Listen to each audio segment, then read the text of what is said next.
Fam, it's your boy Heaven Hollywood back on IE Network, and this is the Heaven Hollywood Report. And let's get to it. Shout out to my sponsor, in case you didn't know. That's icydk.blog. Make sure you check them out on all mobile devices in the World Wide Web.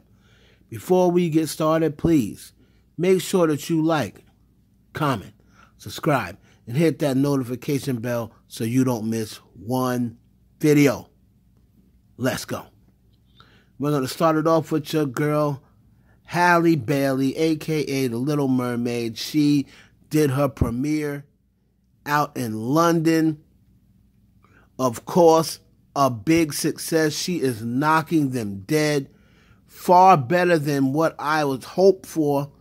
I was hoping for just no drama, just people give the movie a chance and to stop bickering about her being a woman of color. And so far, so good. She's gotten rave reviews on her portrayal of Ariel from The Little Mermaid. Little girls out in London, they can't believe that's her. They're hugging her, don't want to let her go. She's doing the red carpet out there, looking absolutely amazing. I wouldn't let her go neither, but for different reasons that we will not talk about right now. So she's on the carpet with her co-host, Jonah Howard King.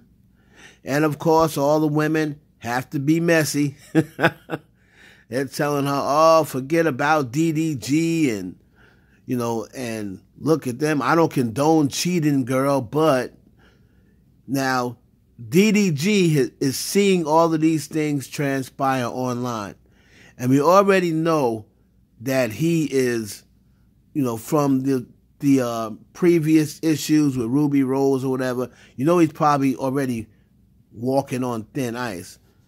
So DDG is online and allegedly using burner accounts to troll her co-star. Having the accounts say, oh, he's too corny to take. Imagine this guy taking Halle from DDG. And a lot of people believe it's him doing it from his burner account. So, behind the scenes, there has been talk that he is very jealous of, this guy who's playing alongside Halle in The Little Mermaid. And the rumors are that he's very jealous of that. And he's out here allegedly with burner accounts talking to other women once again, allegedly. So, Halle, if you find this to be true again, I don't understand I don't know what you stand with the guy for anyway. To me, you're like way above that dude. Class-wise, he comes with a reputation. Also, some domestic violence rumors in the past. So, and you're the Little Mermaid. So, Disney behind you. You don't need none of that stuff messing with you. But let me know what you think down in the comments. Have you heard those stories? Just go look out the DDG. There's rumors of him, trolling this guy and messing around behind Halle's back. So let me know what you think about that. That was during Fashion Week at the Coach show. That's the day I met Doja Cat. She's so sweet, love her. So I was like, hey friend, hey baddie friend. There's definitely people I fan out over. Like, I was super excited to meet Doja. Let the collab rumors begin. That was Ice Spice talking about when she met Doja Cat. And this is what she said about Doja Cat in the recent interview in Billboard magazine. Said, Doja Cat inspired me in everything. She is a legend, and I love and respect her. So all of the rumors started flying, and ironically, look at the 3 top female artists, I guess you can say female rappers, because they consider Doja Cat a rapper. Doja Cat at 54 million, Nicki Minaj at 52 million, Ice Spice at 35.8 million. These are the top 3 women streams on Spotify. Doja Cat, Nicki Minaj, and Ice Spice. Look like Nicki Minaj is getting ready to catch Doja Cat. And ironically, Doja Cat was like 20 million ahead of her at the beginning of the year almost. So since then, Nicki Minaj has shedded, about 18, or she may even been more than 20 million ahead. But she is damn near quarter right now. So let me know down below if you want that Doja Cat and Ice Spice collab. Let me know down in the comments. People keep always saying, Jermaine, you dropped the ball on Mulatto or Lotto, right? And what I don't think people understand is I put Lotto's record out. The deal was, if you win on the rap game, you get a single from Jermaine Dupri on So So Def. That single came out. The problem is that Lotto was 16 years old and the outlets didn't support it. And then nobody was like speaking on it. Nobody talked about it. You know, if you watched the TV show, you saw it. But if not, nobody was like... So people didn't start talking about Lotto till she started making more vulgar records, dressing more sexual, being an adult. So it made me be like, damn, so is these kids... And that was the sounds of Jermaine Dupri, well, the voice of Jermaine Dupri, and he was explaining, people were saying to him all the time online that he dropped the ball on Lotto. Now, he was pretty much explaining that he... You know, Lotto won the rap game. He put Lotto's record out. But he, according to Jermaine, because she was so young, you know, she was spitting bars, whatever, and he was saying she wasn't getting any push, you know, from any of the outlets, didn't play the record. He said he put the record out. If anybody's a fan of the rap game, you'll know. He said that no one started paying attention to Lotto until she started using vulgar lyrics and started dressing more sexual and acting more sexual. He said that's when people start paying attention to her. Now, I will agree with Jermaine on this part. I really didn't hear, I heard Lotto's name and I know she had won the rap game, but I didn't hear her record when he dropped it. I thought he never dropped the record. But he is right about when she started talking sexual, you know, BD energy and stuff like that, and started dressing more sexual. I guess she got a BBL or what have you. That's when more people start paying attention to her, and that is the truth. Wasn't Lotto like kind of tomboyish? You know what I mean? She's always had bars, but you know, that just goes back to what JD said when JD was saying that, oh, how come we don't have more women who are lyrical? Why is it always got to be about your ass? And when JD said that, he called it strip hop. When JD said that, everybody got mad at him. But he's telling the truth. And there's the proof right there with Lotto. Lotto's always could always spit. But when she was out there spitting bars and not talking, doing the sexual thing, nobody paid attention to her. You know, except for the people who were fans of her from the rap game. But mainstream people did not start hearing about Lotto, you know, or people who did not see the rap game and follow rap like me. I didn't hear about Lotto until after she started with the BD energy and what have you. So it's probably not all Jermaine's fault.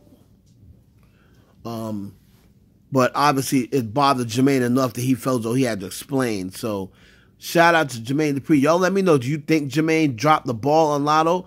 Or do you believe what he said? I believe what he said to an extent. You know, that's not what they're pushing. Nobody cares about lyrics anymore. So I kind of agree with him on that. Let me know down in the comments what you think. And finally, we're going to close it out with the Queen Bee, Beyonce, and, you know, kicking off that Renaissance World Tour. In my opinion, the This Is It 2.0 tour. Look at these crowds. A lot of people, when Beyonce first started the tour, they were saying, look at Beyonce, oh, she's dead. Oh, you know, y'all have to remember, that was a start. That was the first night. They're still ironing out all the kinks. I'm sure she was quite nervous. But I haven't heard any complaints. These people online are saying it is the most memorable time of their life. She's out there and she's, you know, I haven't seen Beyonce smile and have this much fun in a long time. And I'm telling you, I believe this is her, you know, this is it for me. like I said about Michael Jackson tour. I believe this is her This Is It tour. You know, she's really enjoying herself.